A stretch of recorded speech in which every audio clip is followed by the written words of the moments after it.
I think we're good. Hey everybody, Josh Brown here, managing editor with Geist Magazine. I'm hanging out today at the Theater at the Fort with Arts for Lawrence Executive Director Judy Byron. Judy, thanks for taking some time to chat with us today. Sure. First Facebook Live I think I've done in a theater. We're sitting out here in the Theater of the Fort. It's pretty cool to be out here with the chairs all around us and everything. This is a nice setting. Judy and I were talking, we're hanging out, we're doing a story for Geist Magazine about the big cultural campus at Fort Harrison that's coming in the future years, but some pretty new news, right? Breaking a couple weeks ago, you guys had a press release. You got the Lilly Endowment grant for this, nearly $6 million, Yep. which is a huge deal, Yep. right? So let's dive into, maybe for people who've seen a little bit about this but don't know exactly what it is, talk exactly, what the cultural campus at Fort Harrison is going to be like, because it's a lot of phases going into the future, right? There are a lot of phases. So the Fort Harrison Cultural Campus encompasses the Theater at the Fort, which is where we are today, the Starrett Center, which is a community center next door, and the grounds north of the Starrett Center and the theater, all owned by the City of Lawrence. And so the Cultural Campus proposal will include renovations to the theater, an addition to the theater, some really high-tech improvements to the Starrett Center, the moving of a historic fort building, the old communications building, onto the campus as a visual arts building, a cultural plaza on what was a parking lot, and lots of interactive art installations and functional art.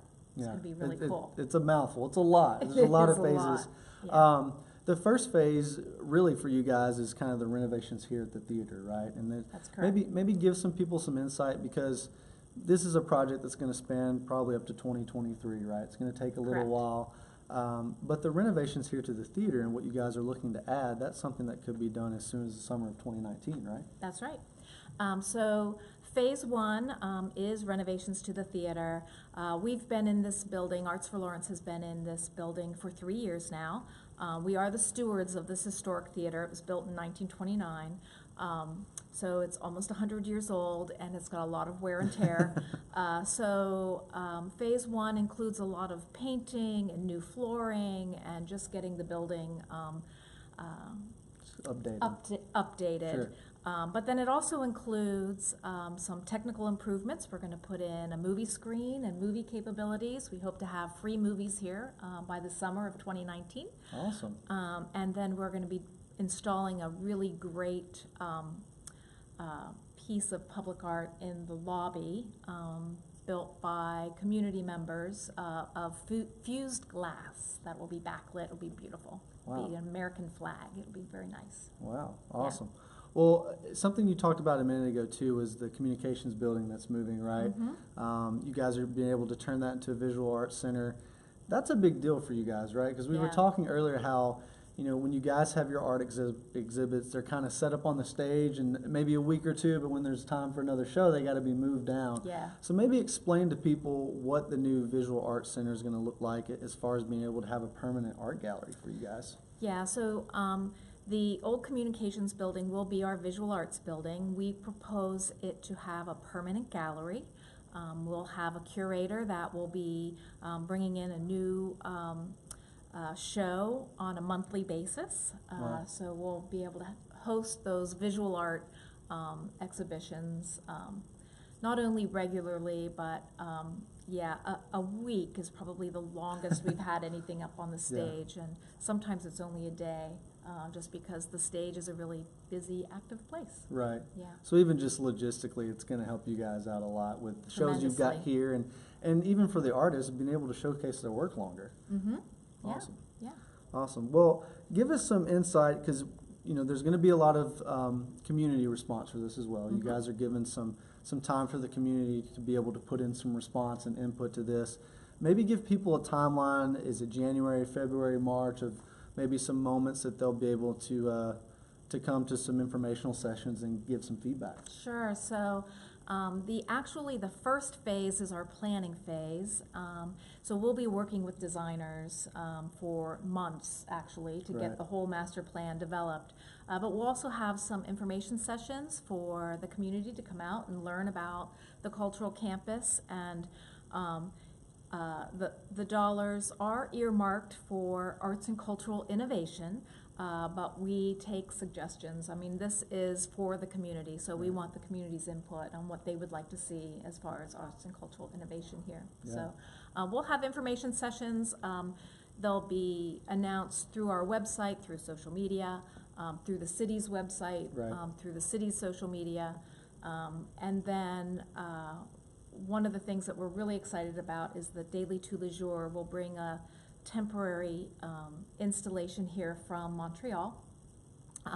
They are musical swings that engage the community. They are swings that are for all ages, so kids and adults alike, and it'll be a great opportunity for that organization to get input from the community as they will be developing an interactive art playground on our Cultural Plaza.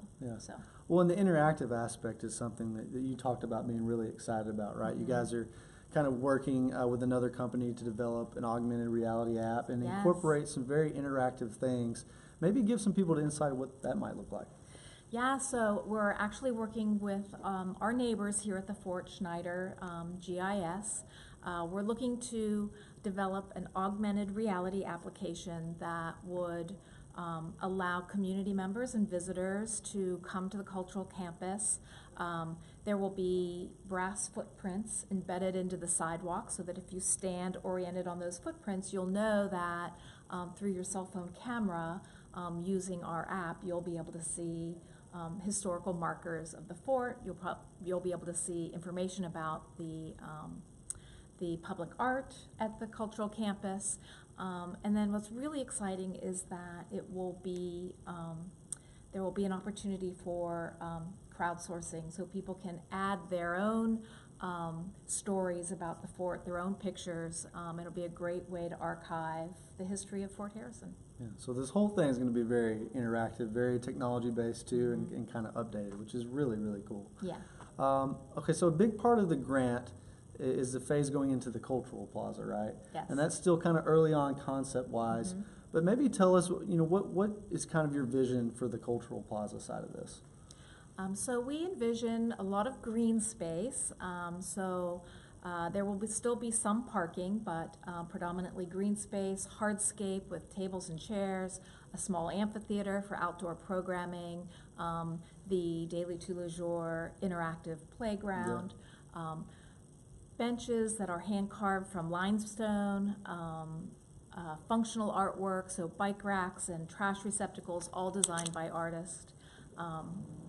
And just a place that our community members and our visitors know that if you come to the Fort Harrison Cultural Campus, there's something fun to do here. Yeah, and so it won't even just have to be events that people are coming to, right? That's I mean, right. This is something, you've got beautiful landscaping. It'll be something to come out and just hang out at, right? Yeah. Yeah, that's awesome.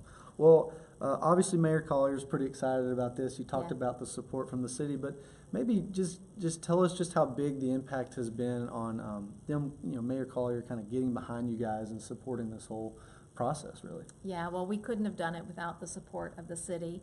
And actually, this opportunity from Lily enabled us to really strengthen that partnership between the city and Arts for Lawrence with a long-term lease of the theater and just a better plan for the future.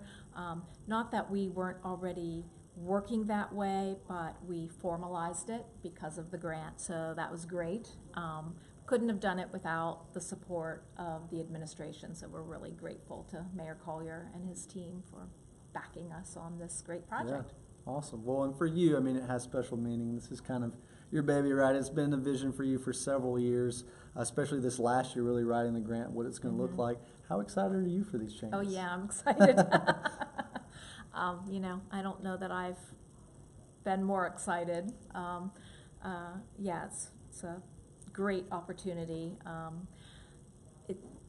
the plans for this cultural campus are all things that we've been thinking about for close to 10 years now.